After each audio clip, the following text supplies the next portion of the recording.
Listen up, y'all. Listen closely, y'all.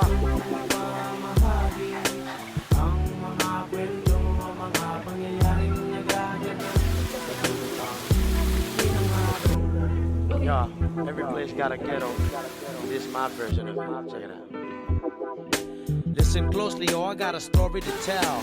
A version of my ghetto where life felt for real. Some would call it hell, but to me it was heaven. God gave me the grace, amazing ways of living. How would you feel if you had to catch a meal, build a hut to live and to eat and chill in? Having to pump the water out of the ground. The way we put it down, utilizing what is around, like land for farming, river for fishing. Everyone helping each other whenever they can. We're making it happen from nothing to something. That's how we be surviving back in my homeland. Lapit mga kaibigan at makinig kayo. Listen up, y'all. Ako'y may dala-dalang balita galing sa bayan ko. Listen closely, Nais y'all. kong ipamahagi ang mga kwento, ang mga pangyayaring nagaganap sa lupang pinangako.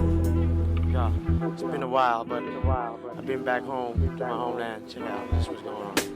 Man, it feels good to be back at home. And it's been a decade on a journey all alone. I was 14 when I first left Philippines. I've been away half my life and it felt like a dream to be next to my mom with her home cooked meal, man. I felt complete, my emotions I feel now. Life has changed for me in the US, but back at home, man, Life was a mess, I guess. Sometimes life stresses get you down.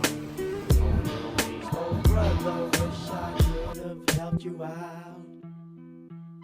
Lapit mga kaibigan at makinig kayo. listen up, y'all. Ako'y may dala-dalang galing sa bayan ko. Listen closely, Nais y'all. kong ipamahagi ang mga kwento, ang mga pangyayaring nagaganap